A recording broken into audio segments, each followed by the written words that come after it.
மனிதர்கள் கர்மயோகப்படி வாழ வேண்டிய அவசியம் என்ன? கர்மயோகப்படி வாழ்வதனால் என்னென்ன பலன் கிடைக்கும் என்று பார்த்தால், யார் மனித சரீரத்தை எடுத்து மனித சரீரத்தினால் அடையப்படும் மோக்ஷம் என்கின்ற இறுதி லட்சியத்தை அடைய விரும்புகின்றார்களோ, அவர்கள் தங்களுடைய மனதை தூய்மைப்படுத்தும் பொருட்டு கர்மயோகத்தில் ஈடுபட வேண்டும். ஞானமானது இருப்பதை அவ்விதமே காட்டிக் கொடுக்குமே தவிர எந்த மாற்றத்தையும் ஞானம் கொடுக்காது. அதனால்தான் சாஸ்திரத்தில் எப்பொழுதும் ஞானத்தையும் ஒளியையும் உதாகரணமாக சொல்வார்கள். லைட், அதாவது வெளிச்சமானது பொருள் எப்படி இருக்கின்றதோ அதை அப்படியே காட்டி கொடுக்கும். சுத்தமாக இருந்தால் சுத்தமாக இருக்குன்னு காட்டி கொடுக்கும், அசுத்தமாக இருந்தால் அசுத்தமாக இருக்கின்றது என்று காட்டி கொடுக்கும். ஆனால் கர்மம்தான் ஒரு பொருளை மாற்றி அமைக்கும்.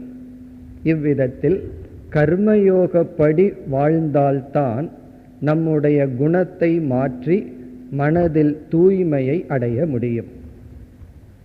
ஆகவே மனிதன் கர்மயோகப்படி வாழ வேண்டும்.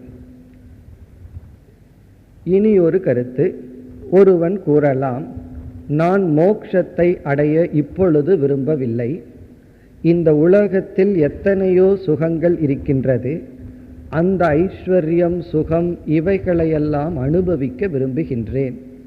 அப்படி இருந்தால் கர்மயோகம் அவசியமா என்றால், பகவான் அவர்களுக்கும் கர்மயோகம் தேவை என்று சொல்கின்றார்.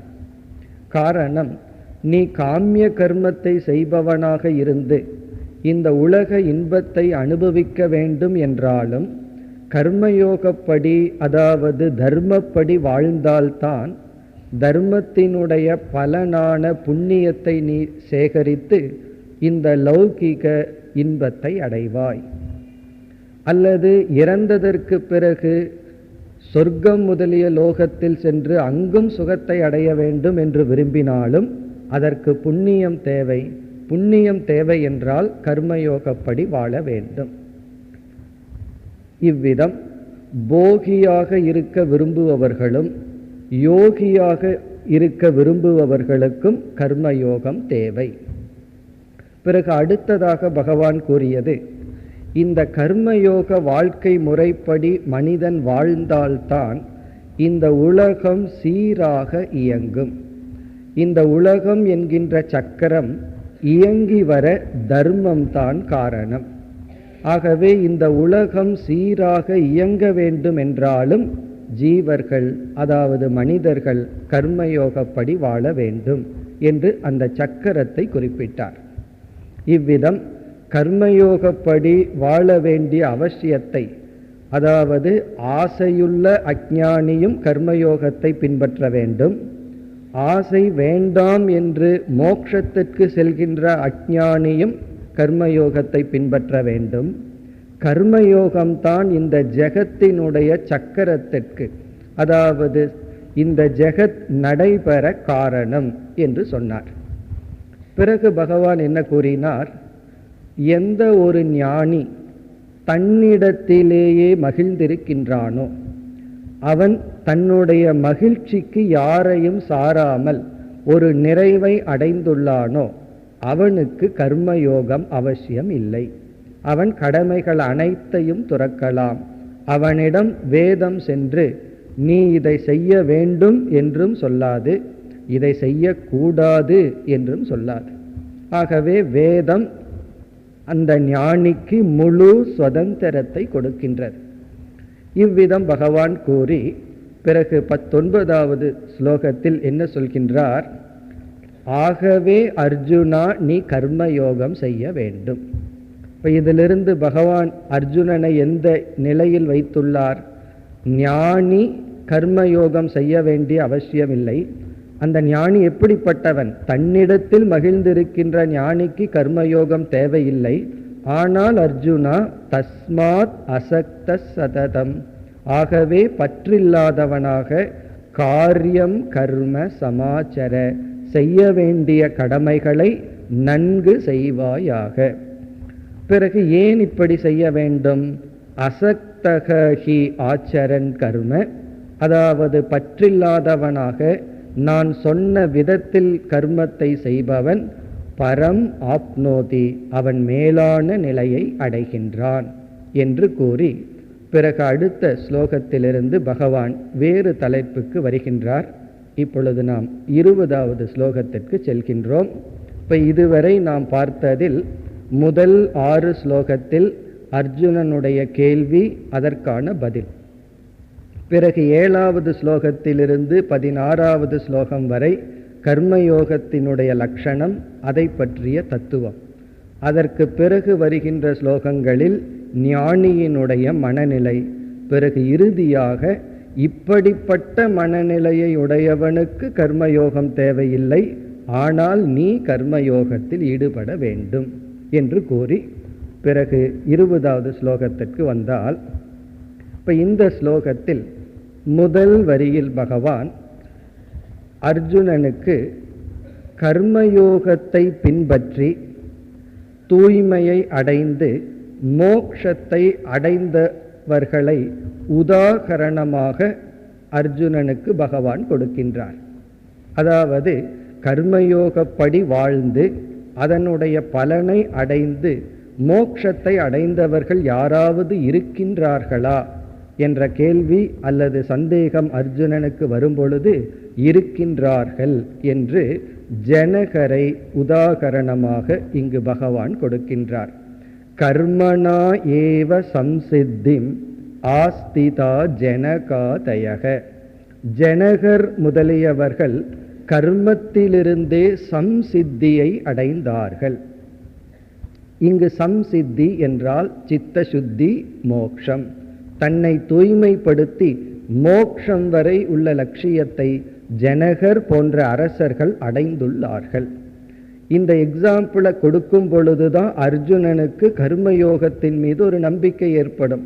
கர்மயோகப்படி வாழ்ந்து அதனுடைய பலனை அடைந்தவர்கள் இருக்கின்றார்கள்.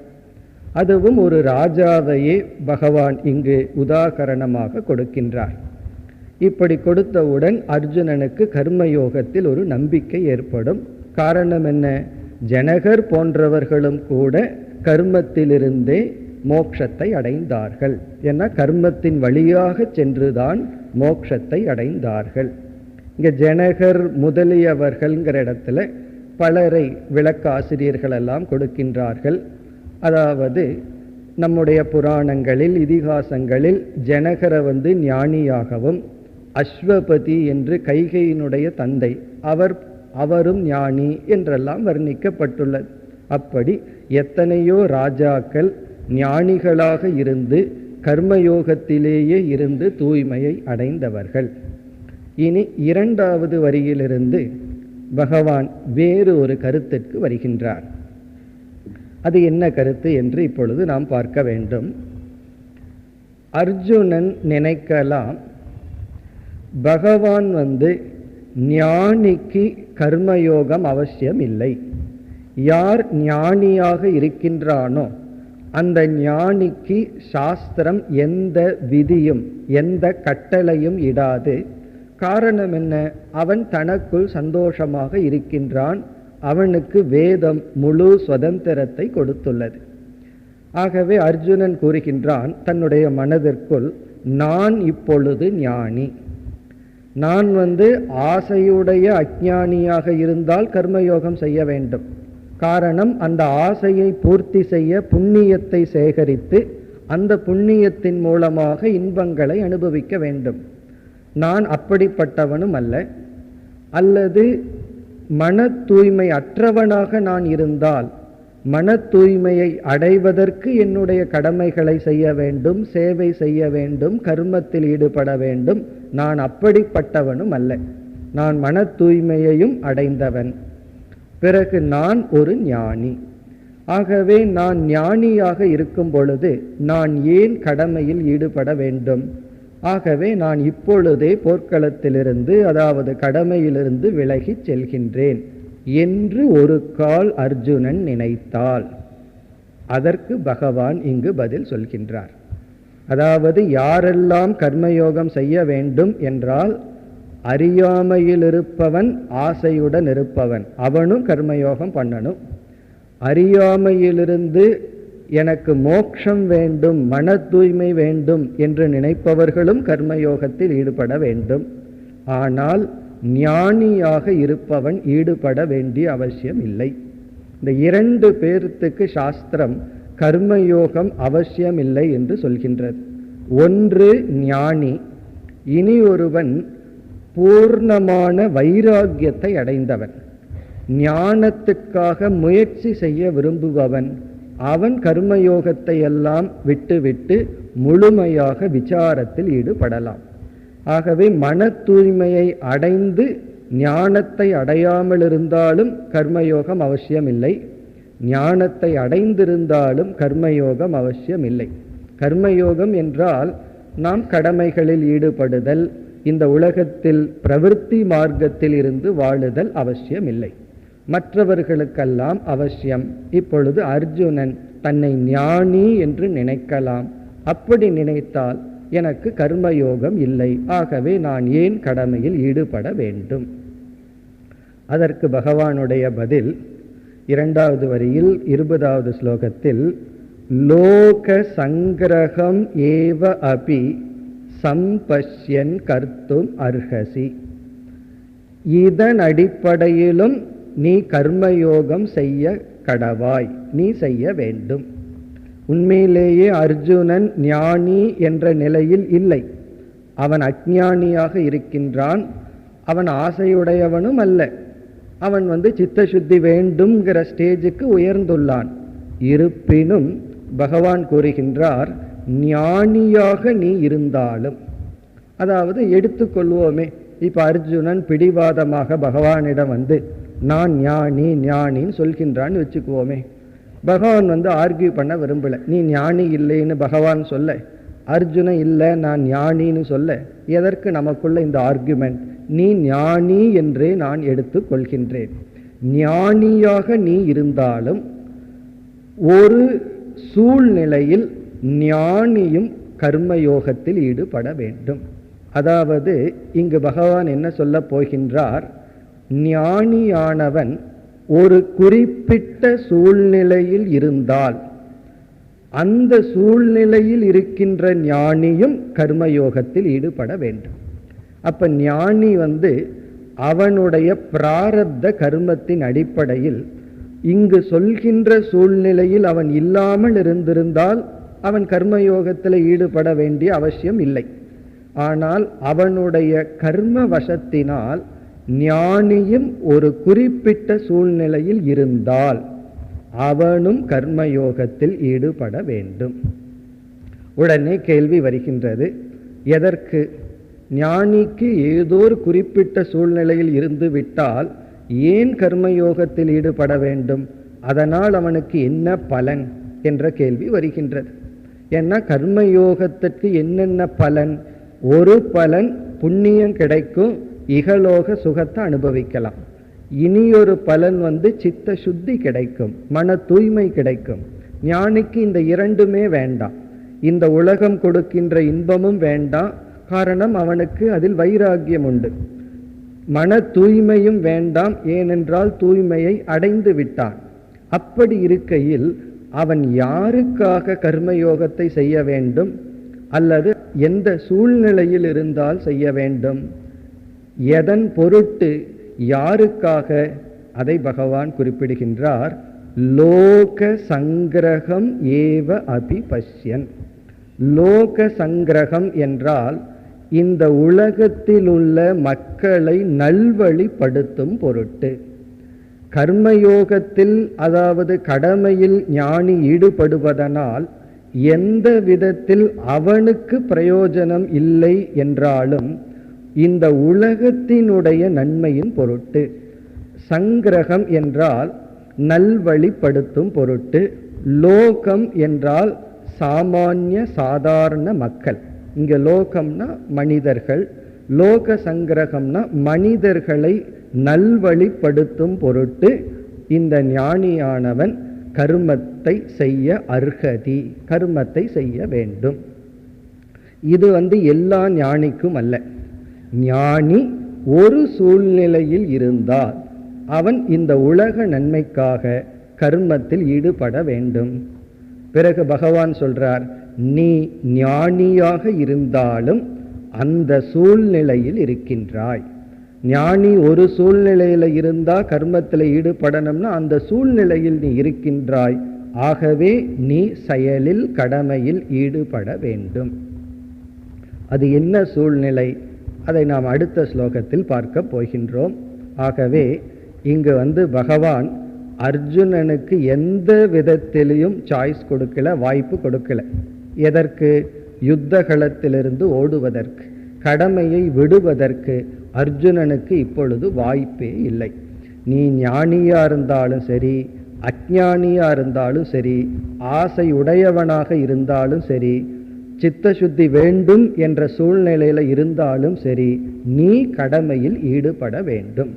உனக்கு கடமையில் ஈடுபடுவதனால் உன்னளவில் எந்த பலனும் இல்லை என்றாலும் இந்த உலகத்தின் நன்மையின் பொருட்டு நீ ஈடுபட வேண்டும். இனி நமக்கு ஒரே ஒரு சந்தேகம், எந்த சூழ்நிலையில் ஞானி இருந்தால் அந்த ஞானியும் மற்றவர்களை நல்வழிப்படுத்தும் பொருட்டு கடமையில் ஈடுபட வேண்டும்? அடுத்து 21வது ஸ்லோகம். யத்யதா ஆச்சரதி ஸ்ரேஷ்டக தத் ததேவ இதரோ ஜனக சயத் பிரமாணம் குருதே லோகஸ் ததனு வர்த்ததே. இந்த ஸ்லோகத்துல தான் பகவான் இந்த சூழ்நிலையில் ஒரு ஞானி இருந்தால் அந்த ஞானியும் கடமையில் ஈடுபட்டு மக்களை நல்வழிப்படுத்த வேண்டும், மக்களுக்கு ஒரு உதாரண புருஷனாக இருக்க வேண்டும். அது என்ன என்று இப்பொழுது பார்ப்போம். எது தர்மம், எது அதர்மம், எப்படி இந்த உலகத்தில் நாம் வாழ வேண்டும், இந்த உலகத்தை எப்படி பயன்படுத்தினால் அது நமக்கும் நல்லது, மற்றவர்களுக்கும் நல்லது. ஏன்னா இந்த உலகத்திற்குள்ள நம்மை நாம் அழித்து கொள்ளக்கூடாது, நாம் மற்றவர்களையும் அழித்து கொள்ளக்கூடாது, நாமும் உயர்ந்து மற்றவர்களையும் உய்விக்க வேண்டும். இந்த ஞானம் எப்படி ஒரு ஜீவன் அடைகின்றான், அதாவது இந்த உலகத்திற்குள்ள வந்துட்டோம், இந்த உலகத்தை எப்படி பயன்படுத்தினால் நாம் நமக்கு நன்மை செய்து கொள்வோம், அதன் விளைவாக மற்றவர்களுக்கும் நன்மை செய்வோம்.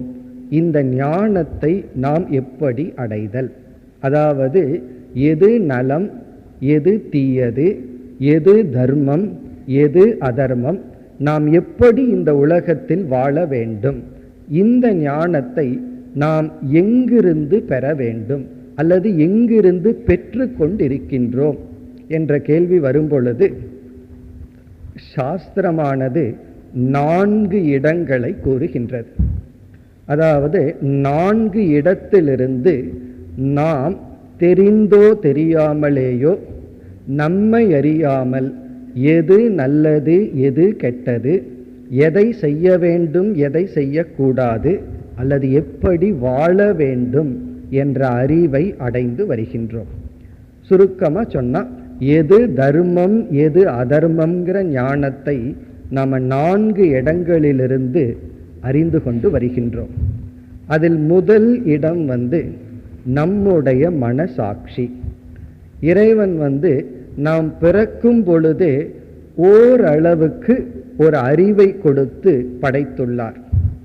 அந்த அறிவே சில சமயங்களில் நமக்கு காட்டி கொடுக்கின்றது, இது நல்லது இது கெட்டது, இது தீயது இது நன்மையை தருவது என்று யாரும் சொல்லிக் கொடுக்காமல் இயற்கையாகவே அந்த அறிவுடன் நாம் பிறந்துள்ளோம். ஆனால் முழுமையான அறிவல்ல, ஓரளவுக்கு இந்த அறிவு நமக்கு இருக்கின்றது. அதாவது மீன் வெளியே வரும்போது முட்டையிலிருந்து அது எப்படி நீந்துகின்றது? அந்த சக்தியுடன் அது படைக்கப்பட்டுள்ளது. நாம் இந்த உலகத்திற்கு வந்தவுடன் எப்படி மூச்சு விட்டு பழகுகின்றோம் அல்லது எப்படி உணவை குடிக்கின்றோம், அதெல்லாம் இன்பில்ட், ஏற்கனவே ப்ரோக்ராம்டுன்னு சொல்லுவோம். அது அந்த சக்தியுடன் தான் நாம் பிறந்துள்ளோம். அதை யாரும் சொல்லி கொடுக்க முடியாது. காரணம் என்ன? சொல்லி கொடுக்க வேண்டும் என்றால் அது வரைக்கும் நாம் உயிரோடு இருக்க முடியாது. எப்படி சர்வைவலுக்காக சிலதெல்லாம் இறைவன் ஏற்கனவே நமக்கு கொடுத்துள்ளாரோ, அதே போல இந்த உலகத்தை எப்படி கையாளணுங்கிற விஷயத்திலும் ஓரளவு நம்முடைய மன சாட்சியில் பகவான் வைத்துள்ளார். ஆனால் சிலர் அதை அழிக்கவும் முடியும். அதாவது ஒரு தவறை ஆரம்பத்தில் செய்யும்போது மனசு காட்டி கொடுக்கும், நீ செய்கிறது தவறு. பிறகு என்ன செய்வார்கள்? அதை செய்து செய்து நியாயப்படுத்தி அது தவறல்லன்னு முடிவுக்கு விடுவார்கள். அப்ப இவர்கள் என்ன செய்துள்ளார்கள்னா, பகவான் என்ன இயற்கையாக ஒரு எச்சரிக்கை அறிவை கொடுத்தாரோ அதை நம்மால் அழிக்க முடியும். அதனால நம்ம மனசாட்சியையே முழுமையாக நம்பி விடக்கூடாது. நாம் மற்றவர்களை ஏமாற்றுவது போல் நம்மையே நாம் ஏமாற்றி கொள்ளலாம். சில பேர் சொல்வார்கள், நான் யாரு சொன்னாலும் கேட்க மாட்டேன், என்னுடைய மனசாட்சி படிதான் நடப்பேன். இது நன்மை. அந்த மனசாட்சி சரியாக இருந்தால் சில சமயம் அதுவே நம்மை ஏமாற்றி விடலாம். இருப்பினும் நம்முடைய மனசாட்சியே நமக்கு நலம் கேடு, தர்மம் அதர்மம் இதை சொல்லி கொடுக்கும். பிறகு என்ன செய்ய வேண்டும்? இந்த அறிவை வைத்துக்கொண்டு நாம் புதிதாக அறிவை அடைய வேண்டும். எது தர்மம், எது அதர்மம், எது நலம், எது கேடு என்று அறிவை அடைய வேண்டும். அதற்கு இரண்டாவது இடம், அதான் நம்ம பிரமாணம் என்று சொல்கின்றோம். பிரமாணம்னா அறிவை கொடுக்கும் கருவியை ஸ்ருதி என்று சொல்கின்றோம். ஸ்ருதி என்றால் வேதம். குறிப்பாக வேதத்தினுடைய முதல் பகுதி. இந்த வேதத்தினுடைய முதல் பகுதியானது தர்மத்தை பற்றி அதர்மத்தை பற்றி அறிவை நமக்கு கொடுக்கின்றது.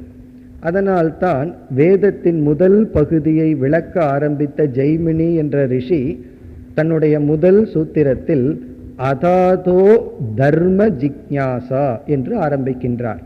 இப்பொழுது தர்மத்தை பற்றிய விசாரத்தை ஆரம்பிப்போம். அதுதான் அந்த சூத்திரத்தினுடைய அர்த்தம். அங்க அதர்மம்ங்கிற வார்த்தையும் சேர்த்திக்கணும். இப்பொழுது தர்மத்தை பற்றி அதர்மத்தை பற்றி விசாரத்தில் ஈடுபடுவோம் என்று ஆரம்பிக்கின்றார். இப்படி வேதமானது இரண்டாவது இடம். பிறகு மூன்றாவது இடம், வேதத்தில் சொல்லப்பட்டுள்ள தர்ம சூக்ஷ்மங்களை சில மகான்கள் ரிஷிகள் மனதில் வைத்து அந்த காலத்துக்கு ஏற்ப தர்ம சாஸ்திரங்களை தர்மங்களை எழுதி உள்ளார்கள். அதையெல்லாம் நம்ம ஸ்மிருதி என்று சொல்கின்றோம். ஸ்மிருதி என்றால் மகான்கள் வகுத்து கொடுத்த தர்ம நெறிகள். அது வேதத்தை மனசுல அடிப்படையா வைத்து கொண்டு காலத்துக்கு ஏற்றால் போல மாற்றி நமக்கு கொடுத்துள்ளார்கள். இப்படி வேதத்துல சொல்றதையே மாற்றி கொடுக்கலாமா என்றால் வேதமே சொல்லி இருக்கின்றது. அதாவது காலத்துக்கு தகுந்தாற்போல் சில தர்ம அனுஷ்டானங்களை நீ மாற்றிக்கொள்ள வேண்டும். இது வேதமே கொடுக்கின்ற ஒரு உபதேசம். இது மூன்றாவது இடம். இப்ப முதல் நம்முடைய மனசாட்சி, இரண்டாவது வேதம், மூன்றாவது ஸ்மிருதி. இனி நான்காவது, இதெல்லாம் நம்ம எதை பார்க்கின்றோம்? ஒரு ஜீவன் எப்படி வாழ வேண்டும், எது நலம் எது கேடு, எது தர்மம், நம்முடைய வாழ்க்கையை எப்படி அமைத்து கொள்ள வேண்டும், இந்த அறிவை பெறுகின்ற இடம். ஒன்று மனசாட்சி, இரண்டாவது வேதம், மூன்றாவது ஸ்மிருதி, நான்காவது சிஷ்டாச்சாரம் என்று சொல்லப்படுகிறது. சிஷ்டாச்சாரம், சிஷ்டாச்சாரக என்றால் அப்பொழுது உயிரோடு வாழ்ந்து கொண்டிருக்கின்ற சான்றோர்கள், அந்த நேரத்தில் அந்த காலத்தில் வாழ்ந்து கொண்டு இருப்பவர்கள், அவர்களிடமிருந்துதான் நாம் கற்றுக்கொள்ள வேண்டும் அல்லது கற்றுக்கொள்கின்றோம். எது தர்மம் எது அதர்மம் அல்லது எப்படி வாழ வேண்டும் நாம் எப்படி நம்மை நடத்தி கொள்ள வேண்டும்ங்கிற அறிவை நான்காவதான சிஷ்டாச்சாரனிடமிருந்து பெறுகின்றோம். இந்த சிஷ்டாச்சாரங்கிறது அப்பொழுது உயிரோடு இருந்து கொண்டிருக்கின்ற பெரியவர்கள். அதைத்தான் இங்கு பகவான் சிரேஷ்டக என்ற சொல்லில் குறிப்பிடுகின்றார். சிரேஷ்டக என்றால் சிஷ்டாச்சாரன், விருத்தக மூத்தவர்கள், வயதிலும் அறிவிலும் பக்குவத்திலும் மேலானவர்கள், முக்கியமானவர்கள், பிரதானமானவர்கள். அததான் சிஷ்டாச்சாரன். நம்ம சிஷ்டாச்சாரனை பார்த்து தான் பழகி கொள்கின்றோம், இது தர்மம் இது அதர்மம் என்று. இந்த சிஷ்டாச்சாரனே நம்முடைய தர்ம ஞானத்திற்கு காரணம் என்று வேதமே சொல்லியுள்ளது. தைத்திரிய உபனிஷத்தில் குருகுலத்தில் மாணவர்களெல்லாம் வேதத்தை படித்து பிறகு இல்லறத்திற்கு செல்ல போகிறார்கள். அது வேதாந்த படிப்பல்ல, வேதத்தினுடைய கர்மகாண்டம். அப்பொழுது குருவானவர் சிஷ்யர்களுக்கு இவ்விதம் உபதேசத்தை செய்கின்றார். இந்த குருகுலத்தில் இருந்து நீங்கள் இனி சமுதாயத்திற்குள் செல்கிறீர்கள், என்னிடத்தில் ஏதாவது பலகீனங்கள் இருந்தால் அதை பின்பற்ற வேண்டாம். என்னிடத்தில் இருக்கின்ற நல்ல பழக்கங்களை மட்டும் பின்பற்றி கொள்ளுங்கள். காரணம், நானும் ஒரு மனிதன் தான், என்னிடத்துல ஏதாவது பலகீனம் இருக்கலாம். அந்த ஆசிரியருக்கு கோபம் இருக்கலாம், அல்லது அந்த ஆசிரியருக்கு ஏதாவது ஒரு பலகீனம் இருக்கலாம், அதை பின்பற்றாதீர்கள் என்று சொல்லி அனுப்புகின்றார். பிறகு என்ன அட்வைஸ் கொடுக்கிறார் அந்த மாணவர்களுக்கு? நீங்கள் சாஸ்திரத்தில் படித்ததை மட்டும் தர்மம்னு நினைத்து கொண்டு விடாதீர்கள். நீங்கள் எந்த ஒரு சான்றோரை, நேர்மையாக நியாயப்படி வாழ்பவர்களை சந்திக்கிறீர்களோ அவர்கள் சொல்வதை பிரமாணமாக எடுத்துக்கொண்டு வாழுங்கள். இது வேதமே சொல்கின்றது. இப்போ வேதம் நான் சொல்றபடி தான் கேட்கணும்னோ, அல்லது ஒரு ரிஷி நான் எழுதினபடி தான் நீங்க இருக்கணும்னு சொல்லவில்லை. அப்பொழுது உயிரோடு இருக்கின்ற பெரியவர்கள், சிரேஷ்டர்கள் என்ன சொல்கிறார்களோ அது தர்மம். ஏன்னா தர்மமானது காலத்திற்கு காலம் அதனுடைய அனுஷ்டான கிரமம் மாறுபடும். அதை அந்த காலத்தில் இருப்பவர்கள் சொல்ல வேண்டும். இப்ப அவர்களைத்தான் சிஷ்டாச்சாரக அப்படின்னு சொல்றோம். இப்ப யாரெல்லாம் சிஷ்டாச்சாரனாக ஆகிறார்கள் அப்படின்னு சுருக்கமாக பார்ப்போம். முதலில் ஒரு குழந்தைக்கு தாய் சிஷ்டாச்சாரன் ஆகின்றாள். ஒரு குழந்தை எப்படி நடந்து கொள்ள வேண்டும் என்று தாயை பார்த்து தான் அறிந்து கொள்கின்றது. ஆகவே ஒரு பெண் தாய் என்ற ஸ்தானத்தை அடைந்தவுடன் ஒரு பெரிய எக்ஸ்ட்ரா ரெஸ்பான்சிபிலிட்டி விடுகிறது. காரணம் என்ன? தன்னுடைய ஒவ்வொரு நடத்தையையும் பார்த்து ஒரு குணமானது ஒரு குழந்தைக்கு உருவாகின்றது. அப்போ தாய் விரும்புகின்றாளோ இல்லையோ, தாய்மை என்று அடைந்துவிட்டு ஒரு குழந்தை அதை பார்க்கும் பொழுது தாய் அந்த குழந்தைக்காக சில நடத்தைகளை மாற்றி கொள்ள வேண்டும். ஆகவே தாய் குழந்தைக்கு சிஷ்டாச்சாரன். தாய் எப்படி பேசுதோ, எதை பேசுதோ, எப்படி உடலை தூய்மையா வச்சிருக்கோ, ஆடைய தூய்மையா வச்சிருக்கோ, எந்த மாதிரி நடந்து கொள்கின்றதோ அதே போலதான் குழந்தையும் நடந்து கொள்ளும். அப்போ ஒரு குழந்தைக்கு யார் சிஷ்டாச்சாரன்னா, ஃபர்ஸ்ட் சிஷ்டாச்சாரன், அதாவது எப்படி நம்மை நடத்தி கொள்ள வேண்டும்ங்கிற அறிவை தாயிடமிருந்து தான் பெறுகின்றது. பிறகு இரண்டாவது சிஷ்டாச்சாரன் அந்த குழந்தைக்கு தந்தை.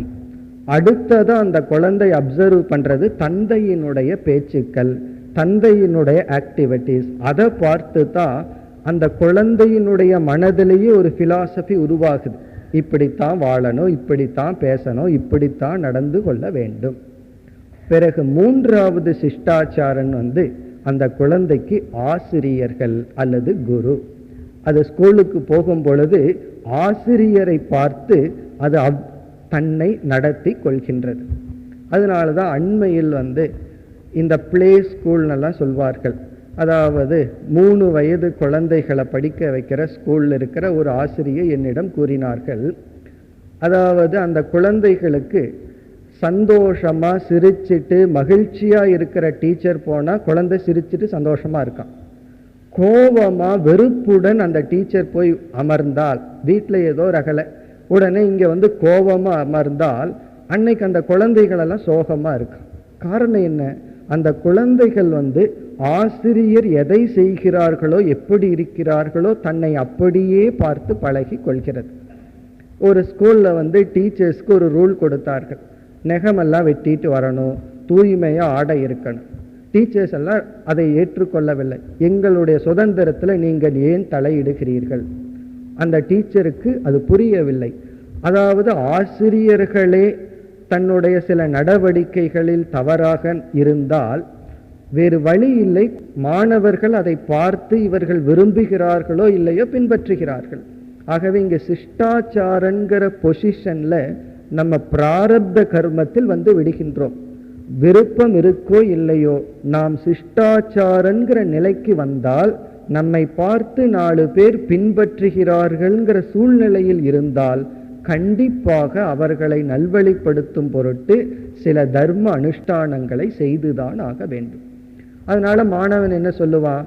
டீச்சரே இப்படி பண்றாங்க அப்படின்னு சொல்லிடுவான். கோவப்படாதன்னு சொன்னா நீங்களே இப்படி செய்கிற ஆசிரியர். பிறகு 4வதுன்னு இப்படியே எடுத்துட்டே போலாம். அடுத்தது லீடர், நேதா. நேதா அப்படின்னா லீடர், தலைவர்கள்.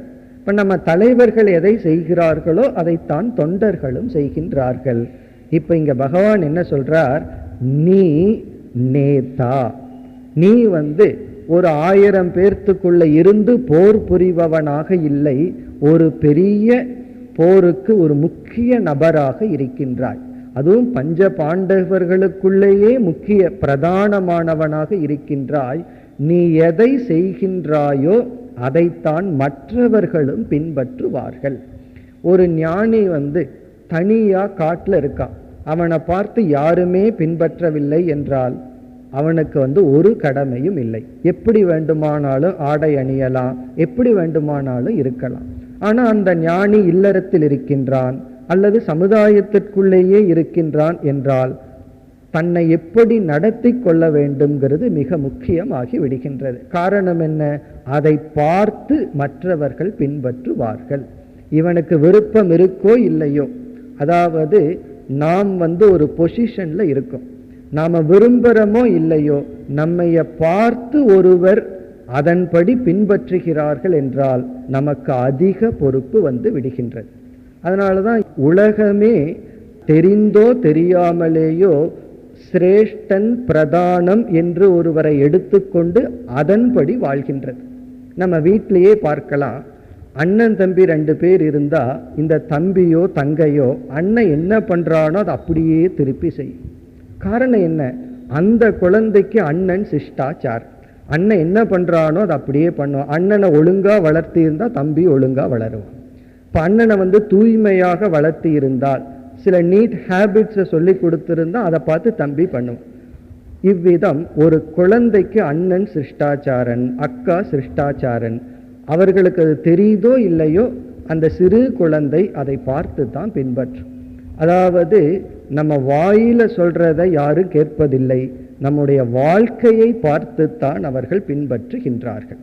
ஆகவே இங்க பகவானுடைய ஆர்குமெண்ட் என்னவென்றால், ஞானியாக ஒருவன் இருந்தாலும் அவனை பார்த்து 4 பேர் பின்பற்றுகின்ற சூழ்நிலையில் அவன் வாழ்ந்தால் அவன் கண்டிப்பாக தர்ம நெறியை பின்பற்ற வேண்டும்.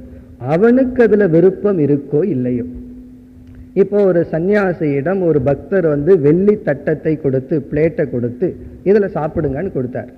அவர் சொன்னாரு வேண்டாம், நான் எளிமையா இருக்கிறேன்னு திருப்பி கொடுத்தார். உடனே இனி ஒருவர் கேட்டார், உங்களுக்கு அப்ப வெள்ளி எவர் சில்வர் இதெல்லாம் வித்தியாசம் தெரியுதா? அதுக்கு அந்த ஞானி சொன்னார், எனக்கு தெரியல, வர்ற மற்ற சிஷ்யர்களுக்கு தெரியும் அப்படின்னு சொன்னார். இப்ப மற்றவர்கள் என்ன நினைப்பார்கள்? இவரே இவ்வளவு லக்ஸுரியா இருப்பாரா, அப்ப நாமும் எப்படி வேண்டுமானாலும் இருந்து கொள்ளலாம் என்று நினைப்பார்கள்.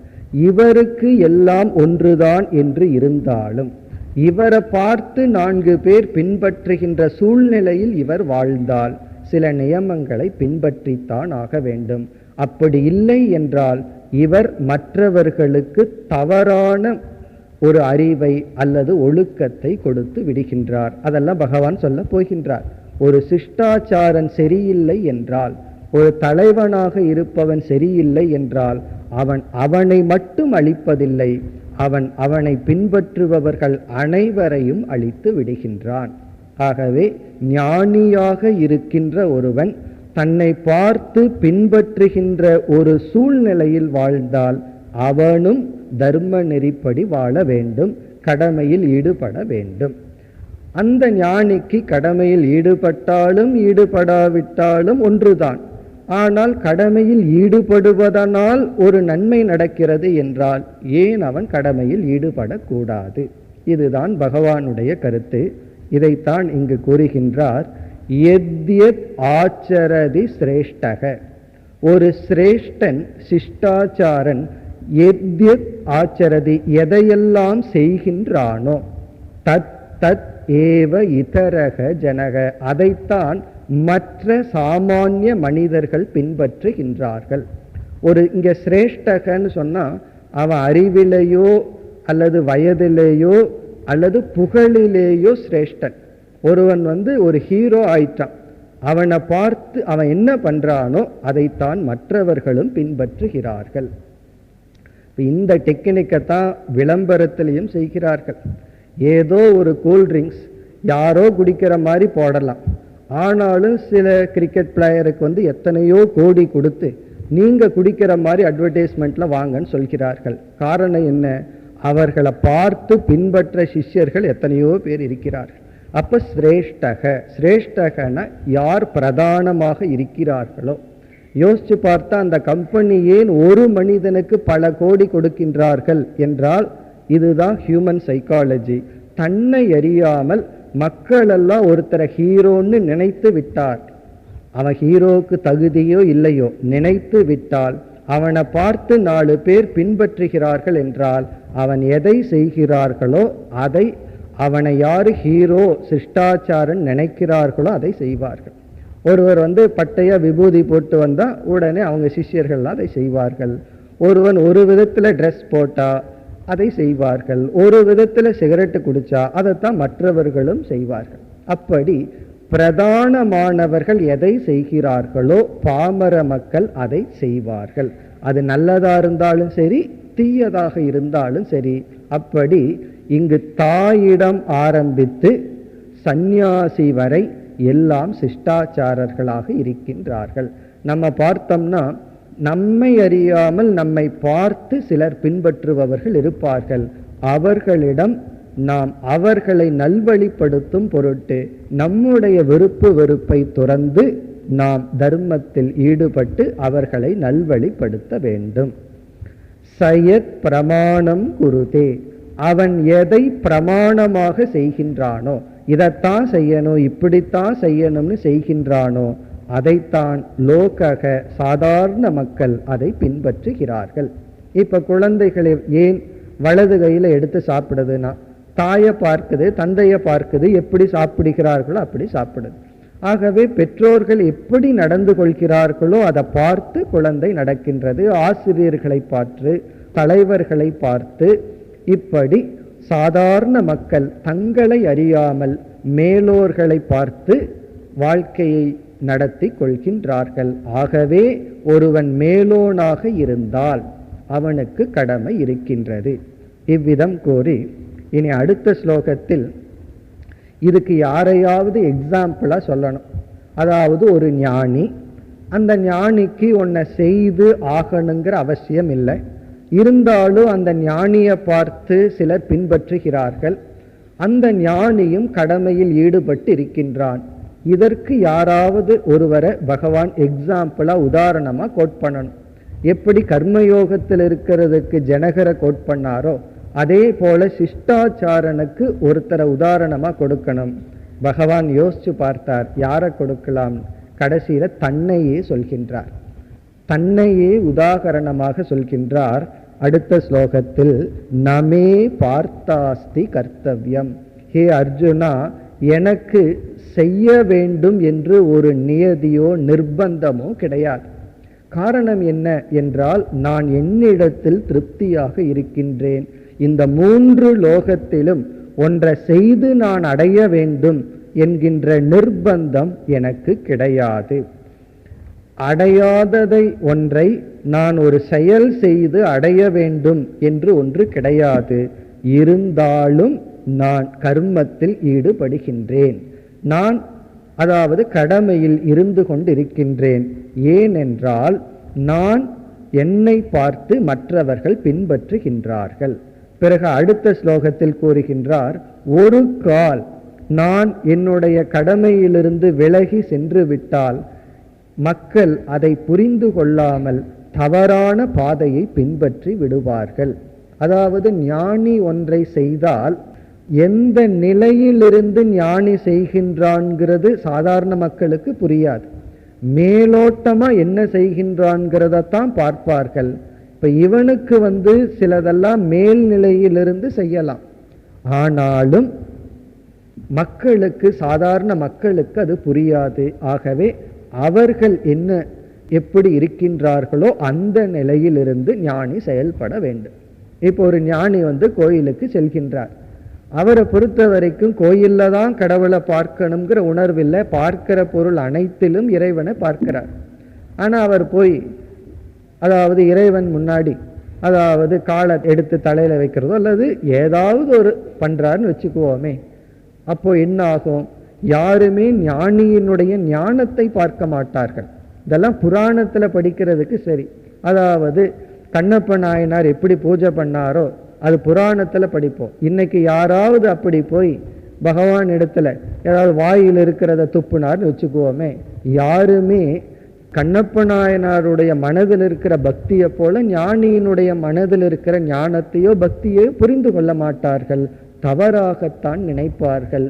ஆகவே மற்றவர்களை நல்வழிப்படுத்தும் பொருட்டு நாம் தர்ம அனுஷ்டானப்படிதான் வாழ வேண்டும். இல்லை என்றால் என்னை புரிந்து கொள்ளாமல் அவர்கள் தாமசமான துறவை மேற்கொள்வார்கள்.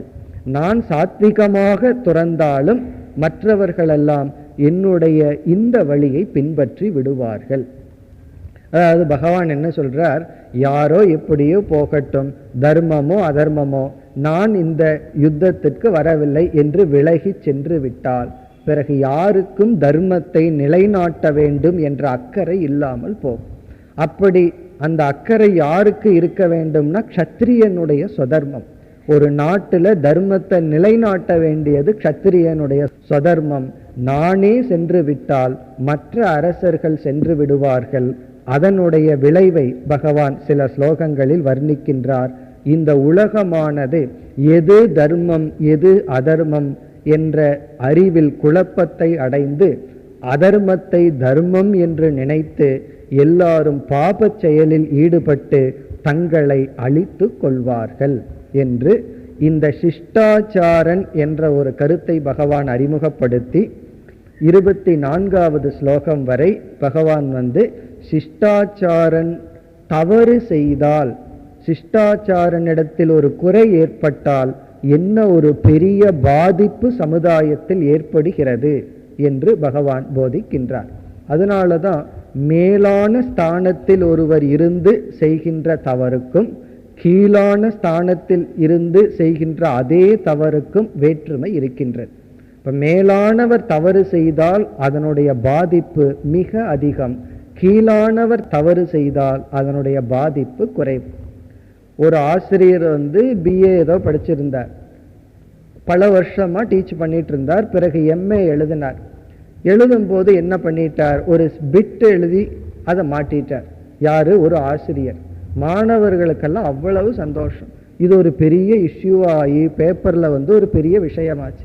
ஒரு மாணவன் காப்பி அடிச்சான்னா அது ஒரு பெரிய விஷயமே அல்ல, அதை அடிக்க கூடாதுன்னு தான் ஆசிரியர் பாதுகாக்க வேண்டும். ஆனா அதே இது ஒரு ஆசிரியர் செய்தால் அப்ப மாணவனுக்கு என்ன தோணும், நம்மளும் தெரியாத அளவு இதை செய்தா தவறில்லை. பல பேர் என்ன நினைக்கிறார்கள், ஒரு தவற மற்றவங்களுக்கு தெரிகிற மாதிரி செய்யறது தான் தவறு, தெரியாத மாதிரி செஞ்சுட்டா அது இன்டெலிஜென்ட் அறிவுன்னு நினைக்கின்றார்கள். இதெல்லாம் ஏன்?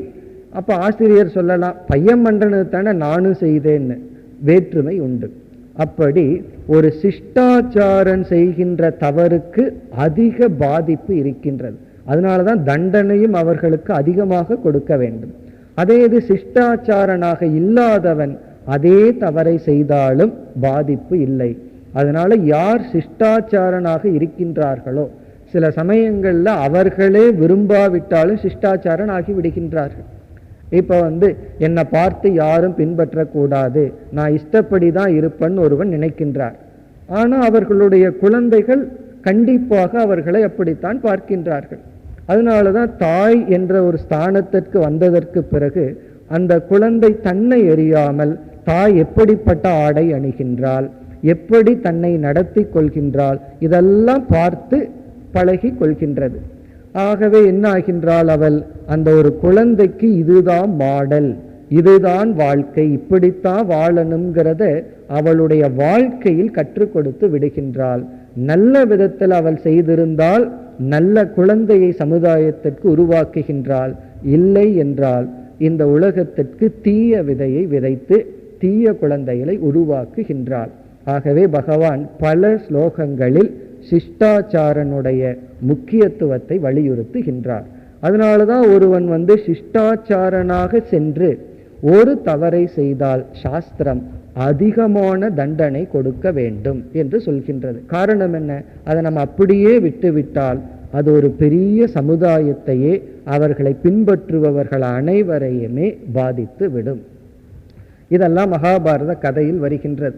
அதாவது தர்மராஜாவுடைய தர்ம நுணுக்கத்தை அறிய துரியோதனனையும் தர்மராஜாவுக்கும் ஒரு சூழ்நிலையில தீர்ப்பு வழங்க சொல்லும் பொழுது, ஒரு பிராமணன் ஒரு கொலை செய்கின்றான், ஒன்றுமே அறியாத ஒரு சூத்ரன் ஒரு கொலை செய்து விடுகின்றான். துரியோதனன் 2 பேர்த்தையும் அழித்து விடுன்னு சொல்கின்றான். ஆனா தர்மர் பிராமணனுக்கு தூக்கு தண்டனை கொடுக்கின்றார், அந்த சூத்ரனுக்கு ஒரு 20 வருஷமோ 10 வருஷமோ சிறை தண்டனை கொடுக்கிறார். காரணம் என்ன, ஒரு சாதாரண மனிதன் அந்த தவறை செய்தால் அதனால சொசைட்டிக்கு பாதிப்பு குறைவு. மேலானவன் என்று அங்கீகரிக்கப்பட்டவன் ஒரு தவறை செய்தால் அதனுடைய பாதிப்பு அதிகம். ஆகவே அவனுக்கு தண்டனையும் அதிகமாக இருக்க வேண்டும். இது தர்மசாஸ்திரம். இப்ப இதையெல்லாம் பகவான் கூறி 25, 26 இந்த 2 ஸ்லோகங்களில் பகவான் ஞானிக்கு அறிவுரை கொடுக்கின்றார். இப்ப இதிலிருந்து அர்ஜுனனுக்கு பகவான் என்ன போதித்தார், நீ ஞானி என்று உன்னை நினைத்தாலும் நீ சிஷ்டாச்சாரன் என்ற சூழ்நிலையில் இருக்கின்றாய். ஆகவே மற்றவர்களை நல்வழிப்படுத்தும் பொருட்டு கடமையில் ஈடுபட வேண்டும். இவ்விதம் கூறி ஞானிக்கு பகவான் அறிவுரை கொடுக்கின்றார். எப்படிப்பட்ட ஞானி என்றால், மற்றவர்களுக்கு உதாகரணமாக இருக்கின்ற ஞானி, சிஷ்டாச்சாரனாக இருக்கின்ற ஞானிக்கு, மற்றவர்களுக்கு போதிக்கின்ற ஞானிக்கு பகவான் போதனை கொடுக்கின்றார். அதாவது மற்றவங்களுக்கு அட்வைஸ் பண்றவங்களுக்கு பகவான் அட்வைஸ் பண்றார். என்ன அட்வைஸ் பண்றார், முதல் அட்வைஸ் எப்படி அஞ்ஞானிகள் 25வது ஸ்லோகத்துல எப்படி அஞ்ஞானிகள் பற்றுடன் கர்மத்தில் இருக்கின்றார்களோ அதே போல ஞானி பற்றில்லாமல் கடமையில் ஈடுபட வேண்டும். ஞானி சிஷ்டாச்சாரனாக இருந்தால் செயலை விட்டு விட்டோ தர்மத்தை விட்டு விட்டோ சென்று விடக்கூடாது. அஞ்ஞானிய போல இவனும் உற்சாகமாக ஆர்வமாக செயல்பட வேண்டும். ஆனால் பற்று மட்டும் இருக்கக்கூடாது என்று ஒரு சிறிய அட்வைஸ். அதற்கு பிறகு அடுத்த ஸ்லோகத்தில், அதாவது 26வது ஸ்லோகத்தில் ஞானிக்கு மீண்டும் ஒரு உபதேசத்தை பகவான் செய்கின்றார். இது என்ன உபதேசம் என்றால், நீ எப்படி உபதேசம் செய்ய வேண்டும், எதை உபதேசிக்க வேண்டும், எதை உபதேசிக்க கூடாது என்ற உபதேசத்தை செய்கின்றார். இப்ப அட்வைஸ் கொடுக்கிறவங்களுக்கு அட்வைஸ் கொடுக்கிறார் பகவான். என்ன அட்வைஸ் கொடுக்கின்றார் என்றால், அதாவது ஞானி பக்குவம் இல்லாதவர்களுக்கு சந்நியாசத்தை பற்றியோ வைராகியத்தை பற்றியோ நிவிருத்தியை பற்றியோ அல்லது ஆத்ம தத்துவத்தை பற்றியோ போதிக்க கூடாது. இப்ப வைராகியமே இல்லாதவனிடம் சென்று வைராகியத்தினுடைய மகிமையோ அல்லது கடமையை துறந்து தனிமையிலிருந்து தவம் செய்வதனுடைய மேன்மையையோ பற்றி பேசக்கூடாது. ஏனென்றால் அதை பற்றி பேசிவிட்டால் அதை பின்பற்றுகின்ற சக்தி அவனுக்கு இருக்காது. ஏதோ உற்சாகப்பட்டு அதை பின்பற்ற போவான், பிறகு தோல்வியை அடைவான். இங்க பகவான் சொல்ற கருத்தினுடைய சாரம் என்னவென்றால், ஒருவனுக்கு எந்த சாதனையை மேற்கொள்ள திறன் இருக்கின்றதோ அதைத்தான் அவனிடம் உபதேசிக்க வேண்டும். எந்த சாதனையை பின்பற்ற அவனுக்கு சக்தி இல்லையோ அதை அவனுக்கு உபதேசிக்க கூடாது. அது நல்லதே இருந்தாலும் உபதேசிக்க கூடாது. இப்போ ஒருவர் ஒரு நாளைக்கு 6 வேளை சாப்பிட்றாருன்னு வச்சுக்குவோமே, அவரிடத்துல ஞானி போய் நீ இனிமேல் 2 வேளை தான் சாப்பிடணும்னு சொல்லி அட்வைஸ் பண்ண கூடாதுன்னு பகவான் சொல்றார். பிறகு அவரிடத்துல போய் என்ன செய்யணும்னா 6 வேளையை 5 வேளையா குறைச்சிக்கோ, அதுதான் சொல்லணும். 8 மணி அல்லது 9 மணி வரைக்கும் தூங்கிட்டு இருக்க இடம் போய் நீ நாளையிலிருந்து 4 மணிக்கு எழுந்துருன்னு அட்வைஸ் பண்ண கூடாதுன்னு சொல்றார். பிறகு என்ன பண்ணணுமா, 8ங்கிறத 7:30 பண்ணு, அப்படித்தான் அட்வைஸ் பண்ணணுமா. காரணம் என்னவென்றால், ஒருவருக்கு நம்ம ஒரு அட்வைஸ் பண்றோம் அப்படின்னா அதை எடுத்து செயல்படும் சக்தி இருக்கான்னு முதல்ல பார்க்கணும். அப்படி இல்லாமல் நம்ம அட்வைஸ் பண்ணிட்டோம்னா ஒரு கால் அவருக்கு நம் மீது ஸ்ரத்தை இருந்து விட்டால் அவருடைய மனதுல ஒரு பெரிய கஷ்டம் குழப்பம் வந்துவிடும். ஸ்ரத்தை இல்லைன்னா பிரச்சனையே இல்லை, நம்ம பாட்டுக்கு அட்வைஸ் பண்ணுவோம், அவர் பாட்டு கேட்காம போயிடுவார். அதனால அவருக்கு நஷ்டம் இல்லை, இவருக்கு பேசுனது தான் லாஸ், அதை பற்றி ஒன்றும் இல்லை. ஆனால் இந்த ஞானியின் மீது ஒருவருக்கு ஸ்ரத்தை வந்து விட்டால் அந்த ஸ்ரத்தைய நம்பிக்கையை மிஸ்யூஸ் பண்ணக்கூடாதுன்னு பகவான் சொல்றார். இப்போ உதாரணமா ஒருவர் ரெகுலரா கோயிலுக்கு போயிட்டு இருக்கார். காலையில் எழுந்து கோயில்ல போய் பூஜை பண்ணி ஏதோ பாடல் பாடிட்டு வந்துட்டு இருக்கார். இந்த ஞானி போய் அவரிடம், கடவுள் தான் எல்லா இடத்துலையும் இருக்காரு, அது எதுக்கு கோயிலுக்கு போகணும், அது எதுக்கு பூஜை பண்ணணும், கடவுளுக்கு உருவம் அருவம் எதுவும் கிடையாது, இப்படி எல்லாம் சொல்றாருன்னு வச்சுக்குவோமே. அவருடைய மனதில் என்ன வந்தாச்சு, ஒரு குழப்பம் வந்தாச்சு. அப்ப நான் ஏதோ தப்பு பண்றேனோ, இனிமேல் நான் கோயிலுக்கு போக மாட்டேன். சரி, என்ன ஆயிடுது, அவர் கோயிலுக்கு போறதை நிறுத்திட்டார். இந்த ஞானி என்ன அட்வைஸ் பண்ணார், வீட்டிலேயே அமர்ந்து அந்த கடவுளை தியானம் பண்ணுட்டார். இவருக்கு வீட்டில் அமர்ந்து கடவுளை தியானம் பண்ற அளவுக்கு மனப்பக்குவம் சக்தி இல்லை. கோயிலுக்கு போனாதான் அந்த ஒரு பாவனை வருகின்றது, சக்தி வருது. இவர் அதை கெடுத்து விட்டா கொஞ்ச நாள் வீட்டிலிருந்து கோயிலுக்கும் போகாம கடவுளையும் நினைக்காம தியானமும் பண்ணாம பிறகு மார்னிங்கே சீரியல் ஆரம்பிச்சிடுவார் டிவியில. காரணம் என்ன, கீழே இறங்கி விடுவார். நம்ம போய் ஒருவருக்கு ஒரு ஸ்ரத்தை இருந்தால் அந்த ஸ்ரத்தையை உடைத்து விடக்கூடாது. அந்த ஸ்ரத்தை அவர்களுக்கு நன்மையை கொடுப்பதாக இருந்தால் அந்த ஸ்ரத்தை படியே அவர்கள் வளர வேண்டும். அந்த ஸ்ரத்தையில சில பொய் இருக்கலாம், அதாவது அந்த பொய் இருந்தாலும் அந்த பொய் அவர்களுக்கு நன்மையை கொடுப்பதாக இருந்தால் அந்த பொய்யை நாம் பொய்ன்னு சொல்லிவிடக்கூடாது. என்னிடத்துல ஒரு சிறிய பையன், அதாவது ஒரு 15 வயசு பையன் கூறிக்கொண்டு இருந்தான். அவன் ஒரு காட்டுல வாழ்ந்து கொண்டு இருக்கின்றான். தனியா காட்டுக்குள்ள போகணும், தனியா காட்டிலிருந்து அவன் நகரத்துக்குள்ள வரணும். அவன் என்ன சொன்னான், அதாவது காட்டிலிருந்து நம்ம நடந்து போகும்போது கருப்பு சாமின்னு ஒரு சாமி நம்முடைய பின்னாடி வரும், கிராமத்துல நம்ம விட்டுட்டு அங்க நின்னுரும். திரும்பி வரும்போது அந்த கருப்பு சாமி நம்ம தொடர்ந்து பாதுகாப்பா நம்ம குடிசையில விடும் அப்படின்னு சொன்னான். இப்ப நம்ம அவங்கிட்ட போய் இதெல்லாம் பொய், கருப்பு சாமி எல்லாம் கிடையாது அப்படின்னு சொன்னோம்னு வச்சுக்கோமே, அவனுக்கு என்ன வரும், அடுத்த முறை போகும்போது சாமி நம்மை பின்பற்றவில்லைன்னு பயம்தான் வரும். பிறகு அவனுக்கு நம்ம என்ன சொல்லணும், உண்மைதான், நம்ம கடவுள் பின்தொடர்ந்து காப்பாற்றி கொண்டிருக்கின்றார், அந்த கருப்பு சாமி உன்னை உண்மையிலேயே காப்பாற்றும், நம்பிக்கையோடு இருன்னா அவனுக்கு இனியும் ஒரு தைரியம் வரும். சப்போஸ் அதெல்லாம் போய் மூட நம்பிக்கை அப்படின்னு சொல்லிட்டோம்னு வச்சுக்குவோமே, அதனுடைய விளைவு என்ன, அவனுக்கு பயம்தான் வரும். ஆகவே சில நம்பிக்கைகள் உண்மையாக இல்லை என்றாலும் அந்த நம்பிக்கை நன்மையை தருவதாக இருந்தால் அந்த நம்பிக்கை நல்லதுதான்.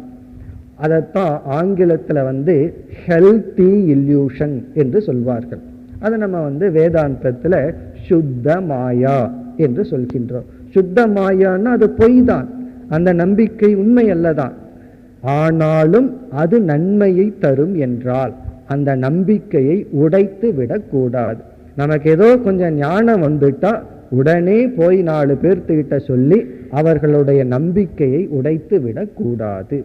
ஆகவே இங்கு பகவான் ஞானிக்கு என்ன அட்வைஸ் பண்றாருன்னா, யாரெல்லாம் ஆரம்ப நிலையிலிருந்து ஒவ்வொரு நம்பிக்கையில் இருக்கின்றார்களோ அவர்களுக்கு அந்த நம்பிக்கையை வளர்த்தி அவர்களை நல்வழிப்படுத்த வேண்டுமே தவிர அவர்களால் செய்ய முடியாத, தாண்ட முடியாத உபதேசத்தை செய்யக்கூடாது.